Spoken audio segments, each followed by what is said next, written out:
बलिया में सुबह सुबह बवाल और प्रदर्शन की तस्वीरें देखने को मिली। दरअसल अग्निपथ योजना के विरोध में युवाओं का प्रदर्शन हो रहा है। सैकड़ों छात्रों ने तोड़फोड़ और पथराव किया। छात्रों को खदेड़ती हुई यहां पर पुलिस भी दिखाई दी। छात्रों को रोकने के लिए पुलिस को करना पड़ा है बल का प्रयोग। बड़ी खबर इस वक्त आपको दे रहे हैं। बलिया में अग्निपथ योजना के खिलाफ आगजनी प्रदर्शन कर रहे युवाओं ने ट्रेन में आग लगा दी। सैकड़ों छात्रों ने तोड़फोड़ और पथराव किया है।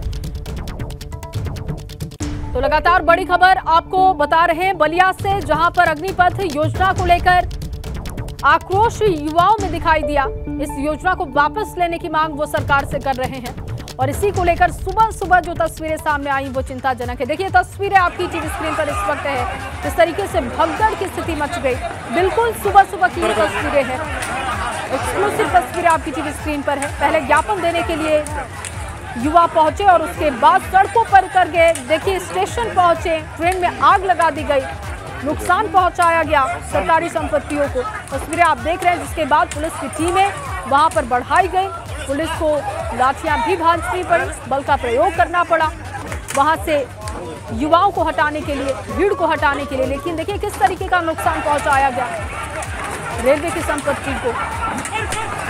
बलिया की ये तस्वीरें आपको दिखा रहे हैं। एक्सक्लूसिव तस्वीरें आपकी टीवी स्क्रीन पर है। अग्निपथ योजना के विरोध में युवाओं का ये प्रदर्शन है, उनका आक्रोश है। लेकिन ये आक्रोश का तरीका सही नहीं। ये समझना होगा कि अगर कहीं ना कहीं अगर आपको दिक्कत लगती है तो फिर उसके लिए आपको थोड़ा इंतजार करना होगा। अपनी बात रखने का तरीका आपको पता होना चाहिए। अजय मेरे सहयोगी जुड़ चुके हैं ज्यादा जानकारी के साथ। अजय, जो तस्वीरें दिखा रहे हैं वो चिंताजनक हैं और सवाल भी उठाती हैं कि क्या ये तरीका सही है विरोध का। लेकिन इस वक्त वहां पर क्या है, क्या चल रहा है, पुलिस की टीमें क्या कह रही हैं, क्या सब कुछ कंट्रोल में है?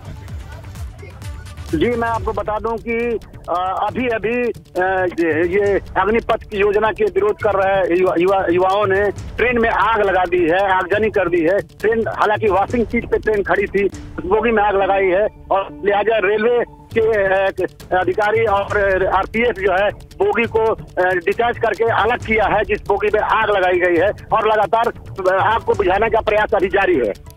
जी, और अजय वहाँ पर उपद्रवी थम नहीं रहे हैं जी, छुप के वार कर रहे हैं और ये दो थोड़ा हमला आगजनी कर रहे हैं। हालांकि पुलिस भी मुस्तैद है, पुलिस चारों तरफ शहर में फैली हुई है, लेकिन ये टुकड़ियों में बंट करके और आगजनी करके और भाग गए। तो अजय, क्या अभी भी वहाँ पर इस तरीके की स्थिति है? क्या प्रदर्शन आप वहाँ पर देख पा रहे हैं अभी भी, या सब कुछ शांत है अभी? प्रदर्शनकारी तो नजर नहीं आ रहे हैं यहाँ, लेकिन रेलवे पुलिस और रेलवे के अधिकारी कर्मचारी आग बुझाने में जुटे हुए हैं। प्रदर्शनकारी तो आग लगा के भाग जा रहे हैं, छुप जा रहे हैं। तो ये लुका छिपी का खेल चल रहा है प्रशासन और उपद्रवियों के बीच। लेकिन अजय, जिस तरीके की तस्वीरें आई हैं, ये तो अनुमान हो गया, ये अंदेशा तो समझ आ गया है कि आगे भी इस तरीके से बवाल हो सकता है, आक्रोश युवा कर सकते हैं। तो उसके लिए क्या कोई तैयारी दिखाई दे रही है आगे के लिए पुलिस प्रशासन की तरफ से? बिल्कुल कोई तैयारी नहीं है प्रशासन के पास। यहाँ तक कि मैंने कई पुलिस वालों को आपस में बात करते सुना कि हम लोगों के पास पर्याप्त फोर्स नहीं है, जिसकी वजह से उनके हौसले कमजोर हो रहे हैं और उपद्रवी सफल हो रहे हैं अपने उपद्रव करने में। और अभी तो फिलहाल जो है ट्रेन को बुझाने का प्रयास किया जा रहा है और किसी तो कई बोगियां जल गई होती, लेकिन रेलवे के अधिकारी कर्मचारियों ने खुद अपने हाथों से जो भी उपस्थित थे उन्होंने बोगी को डिस्चार्ज किया है जिसमें आग लगी है और बाकी बोगियों को अलग किया है, नहीं तो कई बोगी में और जल जाती। जी, लेकिन अजय आज शुक्रवार का दिन है, जुम्मे की नमाज का भी दिन है और पहले से ही पुलिस प्रशासन अलर्ट पर है। लेकिन इतनी बड़ी घटना हो जाती है और पुलिस प्रशासन को इसकी भनक बाद में लगती है, तो ये तो बहुत बड़ी लापरवाही।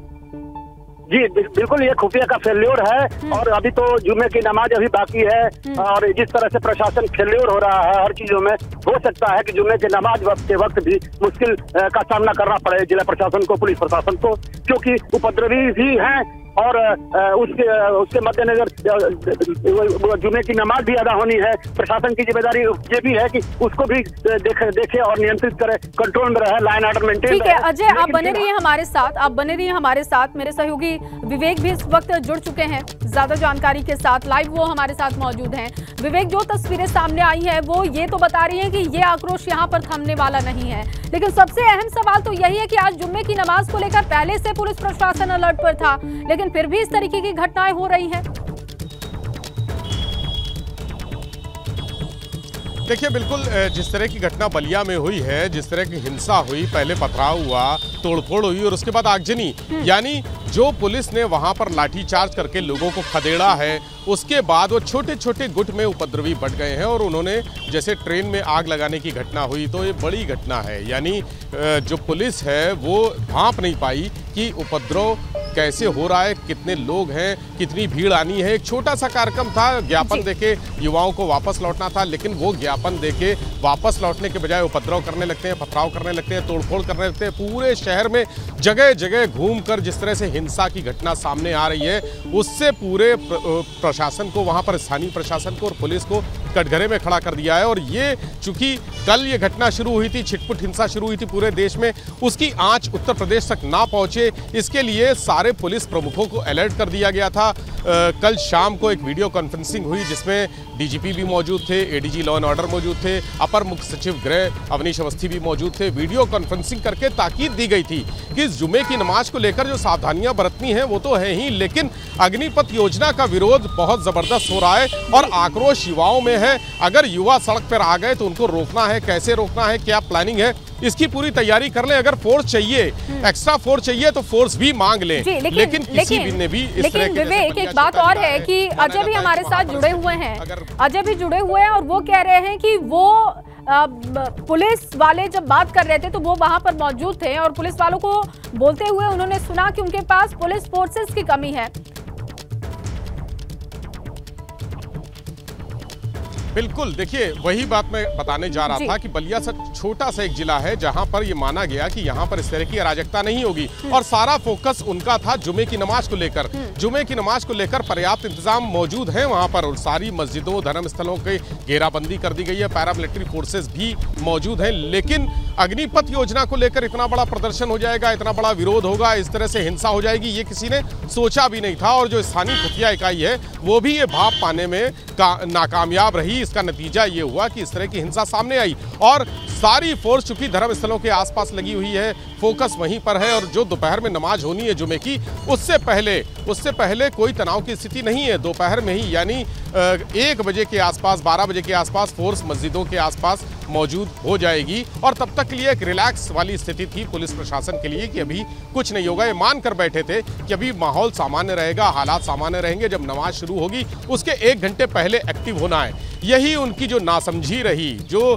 प्रदर्शनकारियों को कम आका उन्होंने, उसका परिणाम ये रहा कि प्रदर्शनकारी भड़क गए और पुलिस फोर्स पर हावी हो गए। उतना इंतजाम नहीं था। लोकल थाने की पुलिस थी, इस तरह के प्रदर्शन में हमेशा लोकल थाने की ही पुलिस रहती है। अगर तनाव की आशंका होती है तो 4-5 थानों की फोर्स बुला ली जाती है, लेकिन आज वहां पर इतनी फोर्स भी नहीं बुलाई गई, जिसकी वजह से हालात बेकाबू हो गए और 1 घंटे तक शुरुआत हुई, 1 घंटे तक काबू में नहीं आई स्थितियां। और अभी भी यानी सुबह की बात करें तो अभी दोपहर हो गई है, दोपहर होने वाली है और 9 बजे, 9:30 बज रहा है, इस समय 9:15 बज रहा है। तो अभी स्थिति ये है कि लगातार उपद्रव चल रहा है, आगजनी हो रही है, उसके बाद भी फोर्स कम यानी जो मौजूद थी, जो सारे थाना क्षेत्र वहां बुला लिए गए, लेकिन कंट्रोल नहीं कर पा रहे हैं और हालात हाथ से निकलते जा रहे हैं। यहाँ लखनऊ में बैठे सारे अफसरों ने फोन पर बात की है, वहाँ के डीएम से बात की है, वहाँ के पुलिस प्रमुख से बात की है और तमाम फोर्स को वहाँ पर भेजने के निर्देश भी दिए हैं। और विवेक, लगातार हम देख रहे हैं पिछले 2 शुक्रवार से जो हिंसा हो रही है, चाहे हम कानपुर की बात कर ले या प्रयागराज की बात कर ले,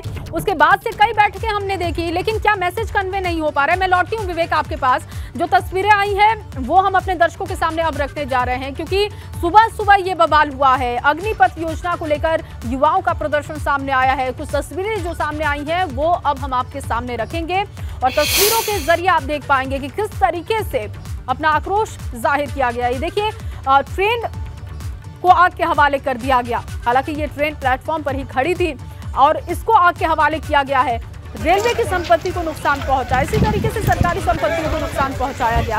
बताया जा रहा है कि सबसे पहले जो युवा हैं वो ज्ञापन देने के लिए पहुंचे थे थाने, वहां पर उन्होंने ज्ञापन दिया और वहां से वो निकल गए थे, लेकिन उसके बाद उन्होंने हंगामा शुरू किया। पुलिस की टीमें जब तक मौके पर पहुंची तब तक भारी नुकसान युवाओं ने कर दिया था। एक्सक्लूसिव तस्वीरें आपको दिखा रहे। देखिए सुबह सुबह की ये तस्वीरें हैं। सुबह सुबह जब लोग कुछ अच्छा सोचते हैं, कुछ अच्छा करने की उम्मीद से जगते हैं, उस वक्त कुछ लोग इस तरीके की तस्वीरों को भी जन्म देते हैं। देखिए एक्सक्लूसिव तस्वीरें आपको बलिया से दिखा रहे हैं। ये अग्निपथ योजना को लेकर विरोध है, हालांकि आग बुझा दी गई है, लेकिन सवाल इस बात को लेकर भी है कि आज जुम्मे की नमाज को लेकर पहले से अलर्ट था, फिर भी पुलिस प्रशासन एक्टिव नहीं दिखाई दिया। ये कहीं ना कहीं प्रशासन का फेलियर भी है, सुरक्षा तंत्र की खामियां भी है, क्योंकि लगातार हम बैठ के इसको लेकर देख रहे हैं। अब ये देखिए दो तस्वीरें हमने आपके सामने रख दी है। एक लखीसराय बिहार की तस्वीर देखिए, दूसरी बलिया यूपी की तस्वीर देखिए। यानी कि अग्निपथ योजना को लेकर हर जगह विरोध है। कल भी हमने अलग अलग तस्वीरें आपको दिखाई और आज देखिए सुबह सुबह की तस्वीरें सामने आ चुकी हैं। अभी 9:07 का समय है और देखिए 9:07 पर, यानी कि बिल्कुल सुबह सुबह इस तरीके की तस्वीरें सामने आ गई। लखीसराय बिहार की तस्वीर देखिए, वहां पर भी आग लगा दी गई। और अब देखिए बलिया की तस्वीर में भी आप देख रहे हैं, ट्रेन को आग के हवाले कर दिया गया। पुलिस की टीमें वहां पर पहुंची, लेकिन अभी भी कहीं ना कहीं फोर्सेस की कमी है, ये दिक्कत है। ये बातें सामने आ रही हैं बलिया से कि वहां पर फोर्सेस की कमी की वजह से ये घटना हुई है।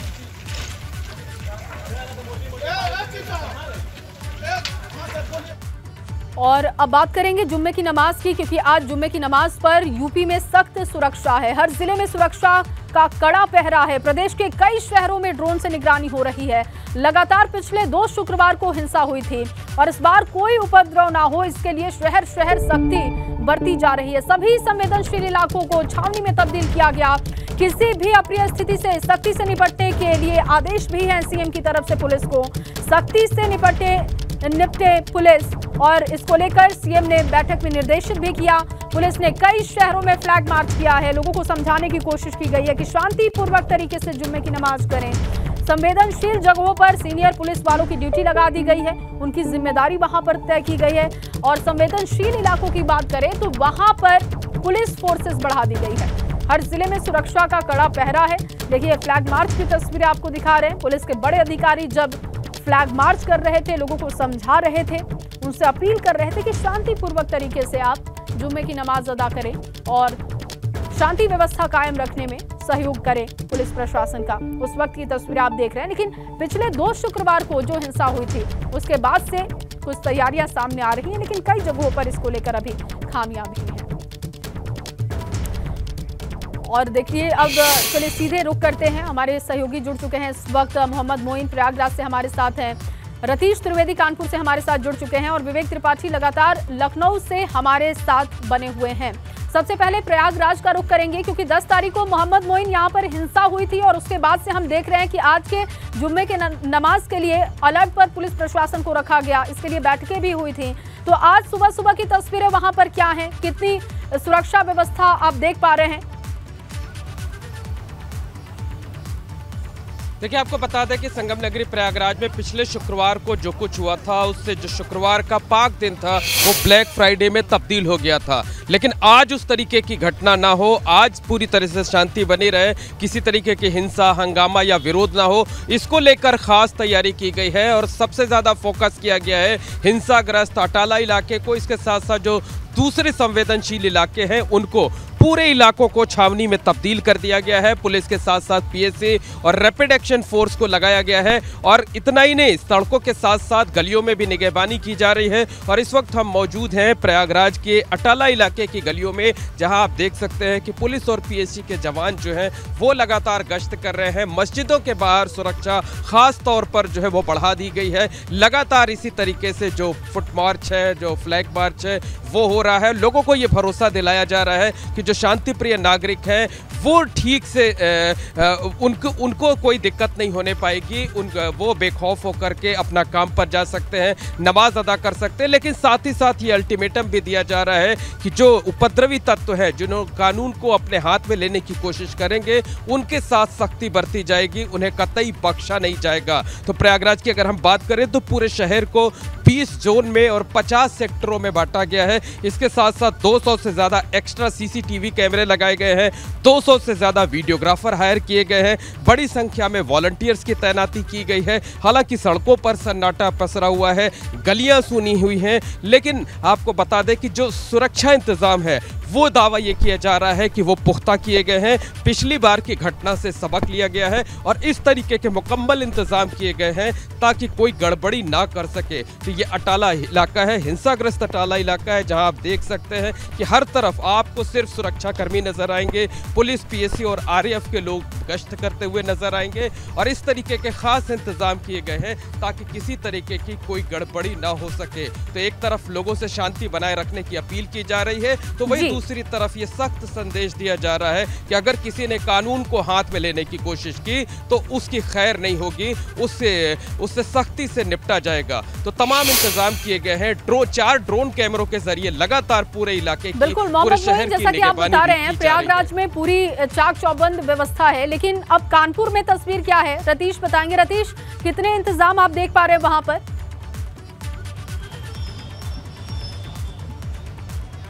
देखिए, यतीम खाना में मैं मौजूद हूँ। नई सड़क से कुछ ही दूरी का ये इलाका है और आपको तस्वीरें सबसे पहले दिखा दें कि यतीम खाना में मस्जिद के पास ही हम खड़े हैं, जहाँ पर आज जुमे की नमाज अदा की जानी है। आपको तस्वीरें दिखाएं, यतीम खाना में आज जुमे की नमाज अदा की जाएगी और इसके ठीक बगल में दूसरी भी मस्जिद है और ये इलाका वही संवेदनशील इलाका है। उन 150 गलियों में से वो इलाका है जहां पर संवेदनशील जिन्हें मान करके ड्यूटीज़ लगाई गई हैं। पुलिस है, पीएसी है, आरएएफ है, 9 कंपनी पीएसी और 4000 पुलिसकर्मियों पर जिम्मेदारी है शांतिपूर्वक जुमे की नमाज को अदा करने के लिए। तस्वीरें और भी आपको दिखाएं, ये तस्वीर आपको दिखाएंगे कैमरा सहयोगी पंकज से कहेंगे कि ये देखिए ई रिक्शा। पिछली बार हमने अपने दर्शकों को दिखाया था कि जुमे की नमाज को शांतिपूर्वक संपन्न कराने के लिए इस तरीके के 12 ई रिक्शे बनाए गए थे, जिनमें लाउड स्पीकर लगाए गए थे और एक पीएसी के जवान को तैनात किया गया था।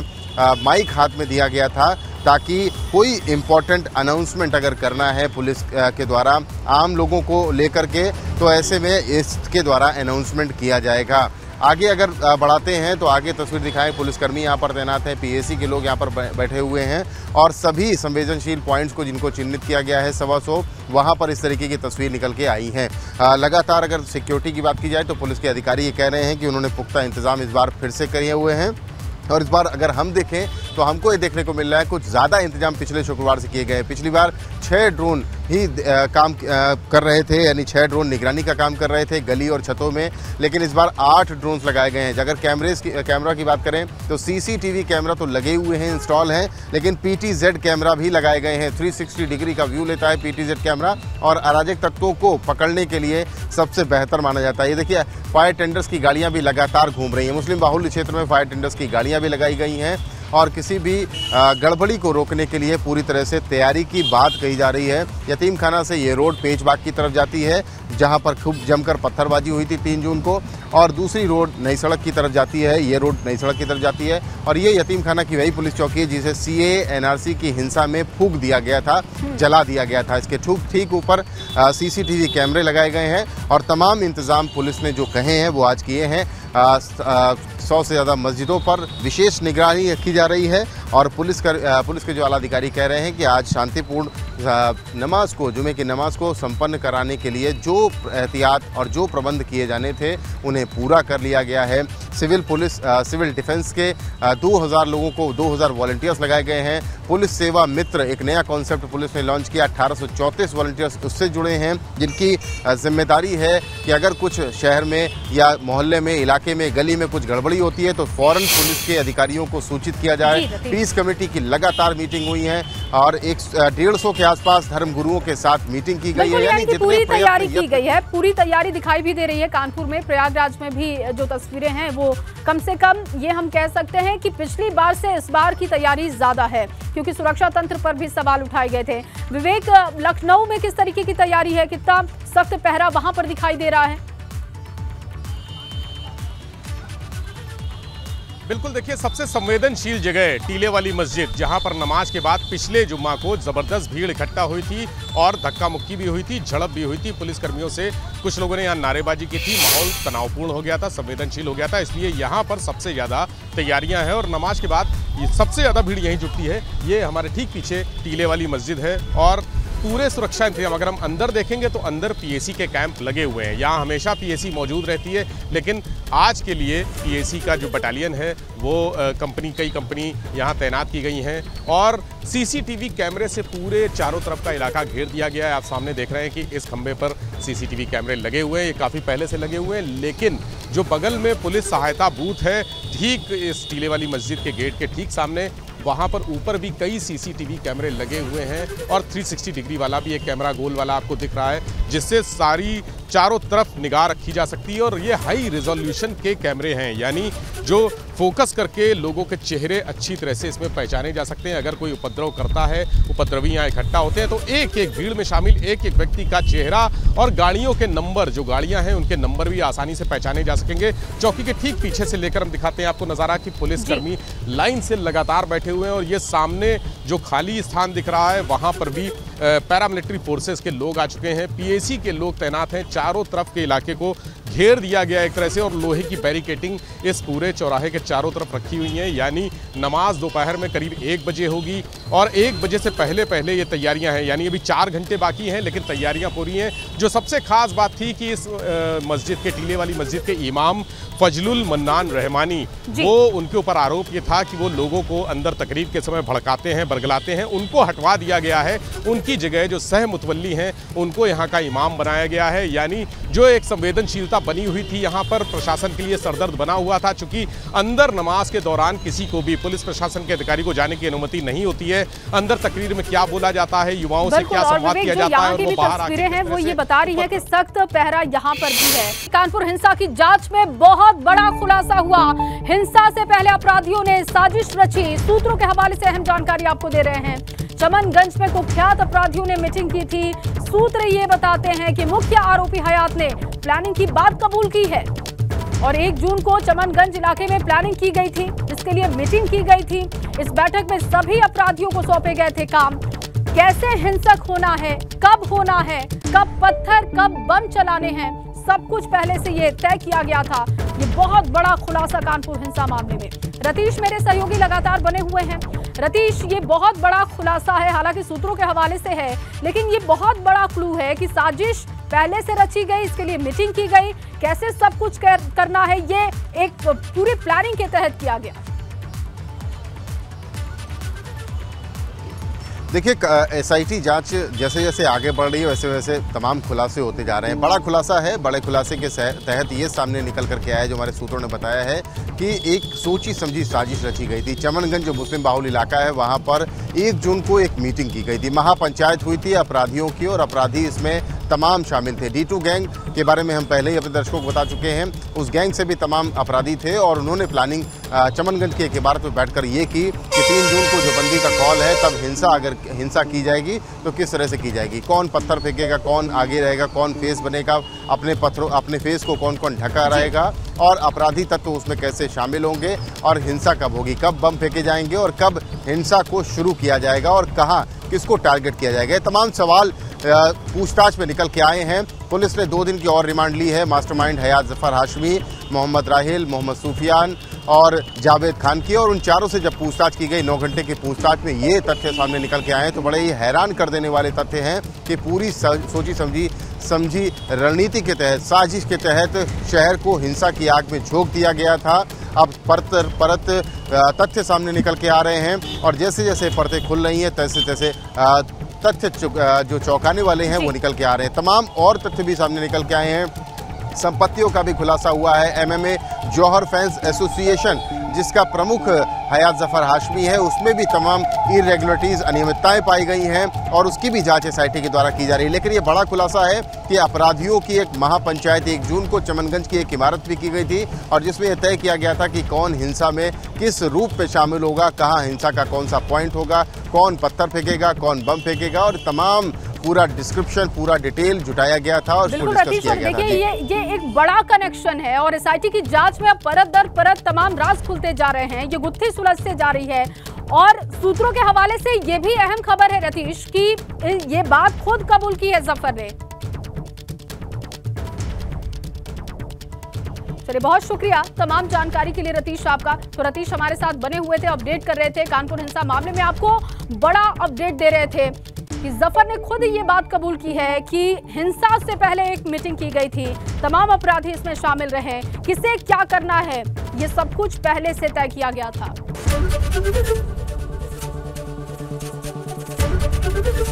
ABP गंगा, खबर आपकी, जुबान आपकी।